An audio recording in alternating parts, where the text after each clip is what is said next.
రే సాయంత్రం మూవీకి వెళ్దామా? రే ఇటు చూడరా, ఆడు కొత్త బైక్ కొనని స్టేటస్ పెట్టాడు. రే ఆడేనయ్యం రా, కనీసం బండి అయినా కొన్నాడు, మనం ఉన్నాం ఎందుకురా? రే ఆడేమన్నా కష్టపడి కొన్నాడు ఏంటి? అలా బాబు బలిసినోడు గారు కొని ఇచ్చాడు, మీరు మరీ బోడేస్తున్నారా బాబా అని. హాయ్ రా మామ. రే మామ, కొత్త బైక్ కొన్న పార్టీ ఏం లేదా? ఇప్పుడు గుడికి వెళ్ళి పూజ చేసుకుని వస్తాను రా, సాయంత్రం పార్టీ ఉంది. రే మామ, నువ్వు కూడా వచ్చారా సాయంత్రం పార్టీకి? లేదు మామ, నాకు సాయంత్రం పని ఉంది. అవునా, సరే అయితే వెళ్ళొస్తాను మామ. అమ్మా అవునా, సరే వస్తున్నాను. అరే మామ ఏమైందిరా? ఊర్లో తాతయ్య చనిపోయారంట్రా, సమయానికి డాడీ లేరు, అర్జెంటుగా ఊరాడానికి బైక్ కూడా లేదు. అవునా మామ, నా బైక్ తీసుకెళ్ళరా. రే గుడికి తీసుకెళ్తానంటే బండి పోయి చౌదరి తీసుకెళ్తానంట బెట్రా. రే ఊరుకోరా, వాడికన్నా ఈ బండి ఏమి ఎక్కువ కాదు. రారా మామ, నువ్వు బండి తీసుకెళ్ళు. రే ఆడేమన్నా కష్టపడి కొన్నాడు ఏంటి? అలా బాబు బలిసినోడు గారు కొని ఇచ్చాడు. రే ఏట్రా ఆలోచిస్తున్నావు, రారా. సరే మామా,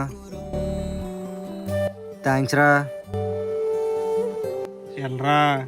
ఎప్పుడు ఎవరిని అపార్థం చేసుకోకూడదు, అపార్థం చేసుకున్న వాళ్ళే మనకు తిరిగి సాయపడతారు.